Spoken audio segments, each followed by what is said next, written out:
Now I'm going to go over the corrections from last night, but before I do that, I want to just redo the solution to question 4 a little bit more quickly because just the confusion with the mislabeling of the points meant I felt it was maybe a bit too hard to follow. So if anyone was still feeling like they didn't understand what was going on with that question, I'm going to go through it again really quickly. So here's the diagram as it matches what's in the book.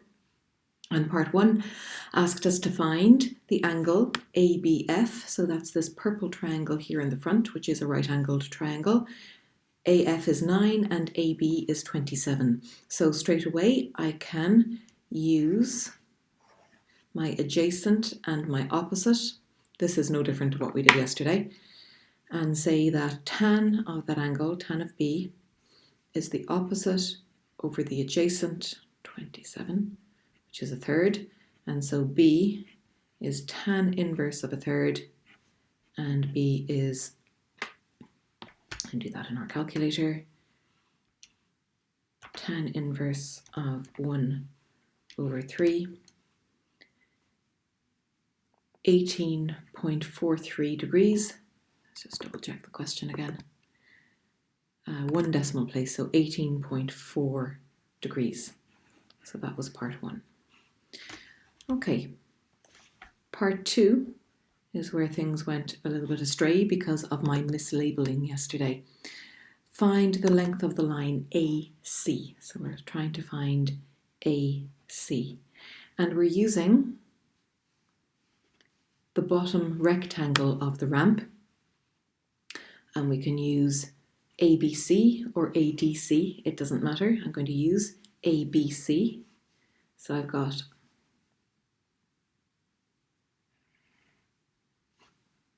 C, B, A like this. And we know that's 27. That's a right angle. That's 17. So I can use Pythagoras' theorem. H squared is 27 squared plus 17 squared. Excuse me. And you know, if you want a shortcut with this to save some time, you can square them, add them, and get the square root all in one step in your calculator. So we can have the square root of 27 squared plus 17 squared, and that is 31.9 centimetres. 31.9 centimetres to 1 decimal place. So that's what I had labelled AD in our diagram yesterday. And finally for part 3, we're trying to find the angle ACF. ACF, so the angle ACF. And as I said yesterday, they've essentially told us what triangle to use by the 3 letters that they've written down here. So the triangle ACF is a right-angled triangle. ACF, and it's this green triangle in the middle going across the diagonal of the ramp up here. Now we know that AF is 9 because they gave us that, and we've just calculated AC, which is 31.9, and we're looking for the angle at C because that's the middle letter. So I can use SOHCAHTOA, my adjacent and my opposite, and it's going to be tan. Tan of C is 9 over 31.9, and C is tan inverse 9 over 31.9, which gives us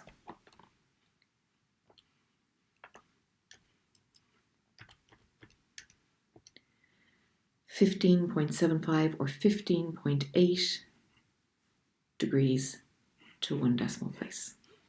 Okay, so hopefully that's a bit clearer now with the correct labelling. Excuse me. Now, moving on to yesterday's questions. Bear with me while I put it up here. You had question 6 and 7.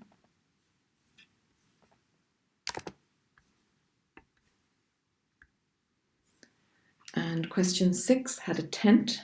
So let's sketch out the diagram that we're given.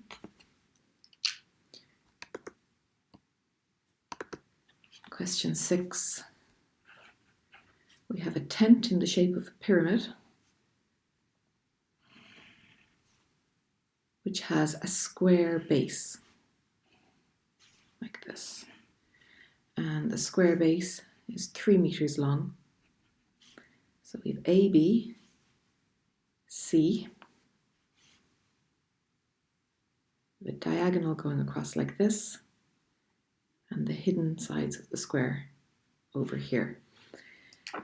In the diagram, they call the top E, and the midpoint of the base here, O. And we're told that that vertical height, and it's a vertical height so it's perpendicular, it makes right angles, excuse me, is 2.5 meters. Okay, so the first thing we're asked to do is to calculate the slanted edge AE. And all the slanted edges are going to be the same length. So EB, EC and EA are all going to be the same length. What triangle will we use? Well, the obvious one here is to bring it into O because we have a right angled triangle. So we want to use the triangle AEO. We know the length of this side. We don't know the length of this side, but we can find it out by using the base of the square. Okay, so we're going to sketch out that triangle as well. This is very similar to what we did in our notes. I've got the triangle ABC. So that's the base of my square. That's 3 and that's 3. And we want to find AC. And if we find AC, we can divide it by 2 and find AO. So my hypotenuse here will be 3 squared plus 3 squared, and H will be the square root of 3 squared plus 3 squared, which is the square root of 18, which is 3 root 2. And just confirm that. The square root of 3 squared plus 3 squared is 3 root 2. Okay, which means that AO will be 3 root 2 divided by 2. And let's write it as a decimal. Excuse me. We could write this as 3 root 2 over 2, or 1.5 root 2. So I can divide the 2 into the 3 there. This is just a little bit easier to work with. And to write in up here, 1.5 times the square root of 2. Now, they asked me to find the length. I'm looking for the length AE, of the slant height of this pyramid. This is the hypotenuse of this triangle. So H squared is equal to 1.5 times the square root of 2 squared plus 2.5 squared. And I'd like to just type this into my calculator once. Carefully. We'll type that into our calculator carefully. And we find that H is going to be the square root of 1.5. Let's be careful with this. We must put in our brackets. 1.5 square root of 2, close my brackets, squared. And I need my square outside my brackets like that, like I wrote down. Plus 2.5 squared. If I don't do this, it will only square that square root of 2, not the whole thing. And we get the square root of 43 over 2. And it asked for 1 decimal place. So we'll press our change button. 3.27, 3.3. So that is 3.3 meters. Okay.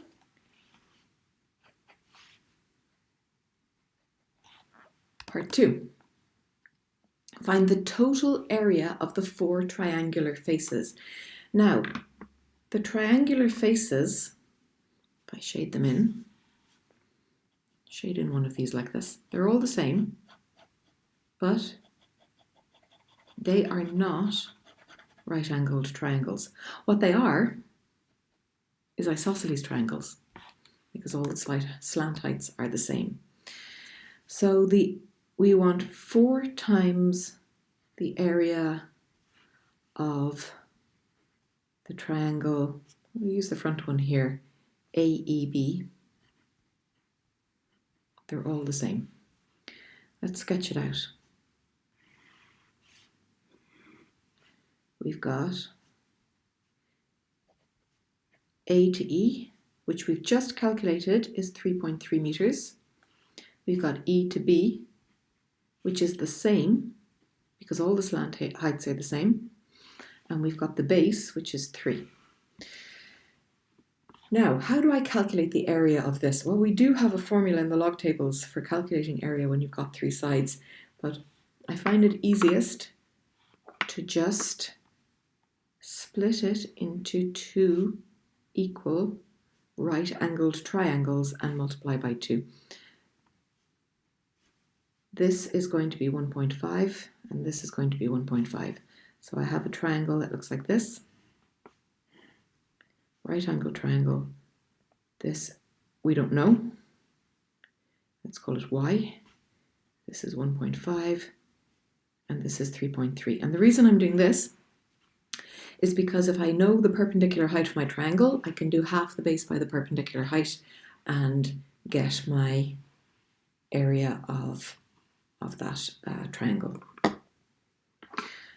So, Pythagoras' theorem, this is my hypotenuse this time. 3.3 squared is equal to y squared plus 1.5 squared. So y squared is equal to 3.3 squared minus 1.5 squared. And y, if I want to put that in my calculator in one go, 3.3 squared minus 1.5 squared. You don't have to do the calculations the same way as I'm doing them. I just find that if I put less into my calculator, I'm less likely to make a mistake with them. So 3.3 squared minus 1.5 squared. And that gives me 6 root 6 over 5, 2.93 to 1 decimal place, that's 2.9. 2.9. So now I know my perpendicular height and the area of AEB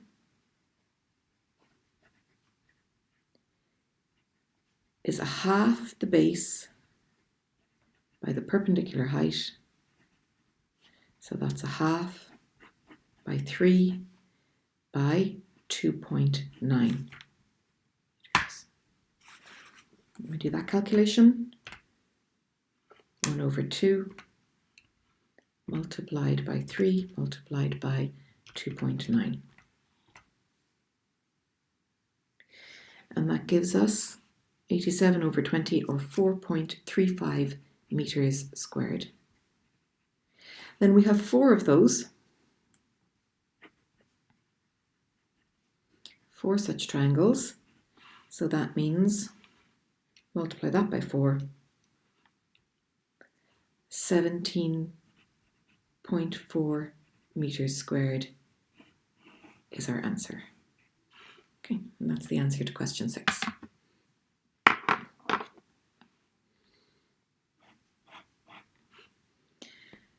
Now, let's do the last homework question. Question 7.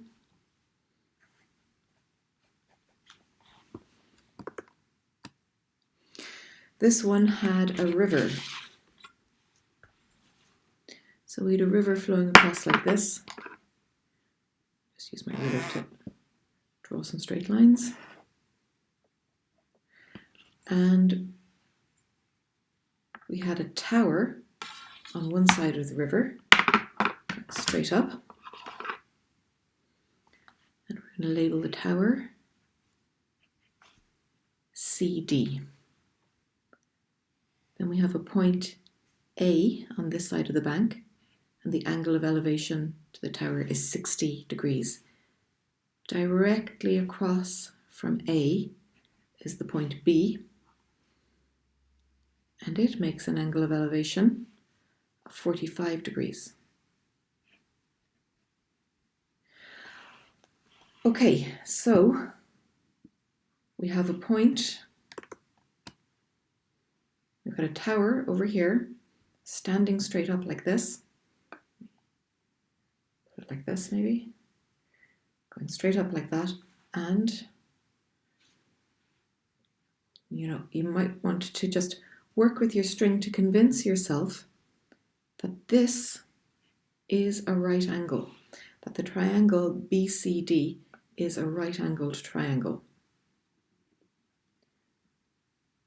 So if you have a difficulty with that, just try and work with some three-dimensional objects to help you visualize that. So this is a right-angled triangle, a purple triangle there. Now, what other information do we have?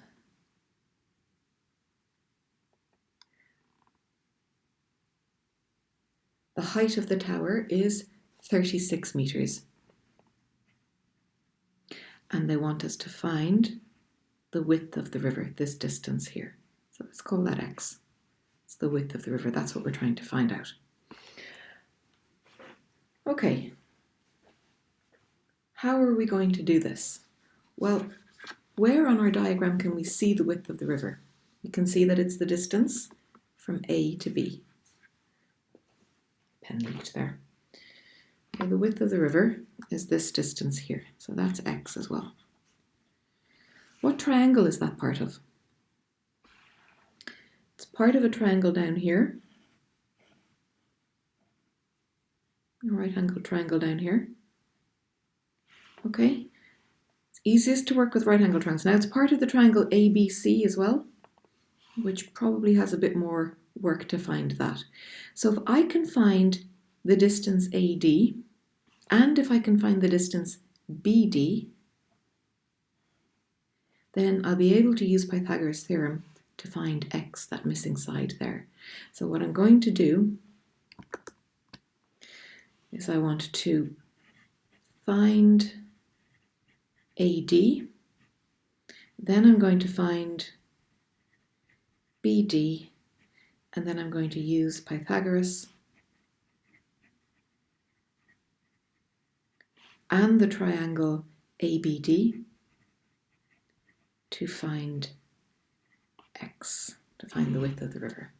Okay, so those are the 3 steps that I need to go through to answer this question. Finding AD, I'm going to use this right-angled triangle. I know the angle here, ACD. I have a right angle and I know the side there, 36. So I can use SOHCAHTOA. And what I have is, I'm looking for this distance here, and that's my adjacent, and I know this distance here, and that's my opposite. So tan of 60 is my opposite over adjacent, 36 over x. So x is on the bottom, which means that I'm going to divide by the trig ratio. 36 divided by tan 60.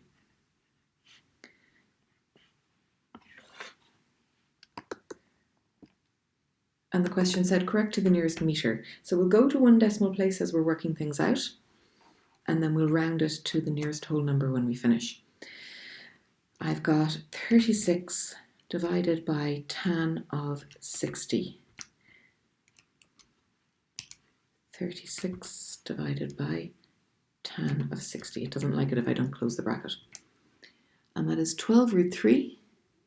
And we'll go to 1 decimal place, 20.8. 20.8. 20.8 meters. You can keep it in third form till the end as well. That's another way of doing it. Okay, now I want to find BD. BD. So I'm going to use this purple triangle that I've shaded in here. B, D, C, that's 36. This is the distance I'm looking for, and the angle here is 45. Actually, straight away, I know that that must be 36, but let's go through the process. Why do I know that? Well, 45 and 45 and 90 makes 180, so this must be an isosceles triangle, which means the two sides must be equal. But if you didn't spot that, you can just use SOHCAHTOA. Opposite and adjacent means tan. The tan of 45 is equal to 36 over x, and x is 36 divided by tan of 45. Tan of 45 is one of our special angles, so that's 1. That's 36 divided by 1, or just use your calculator, and it's 36 meters. So I found both of those. Now, final step is to use Pythagoras' theorem and the triangle ABD. Let me see this on the screen at the same time. ABD, my green triangle there at the end.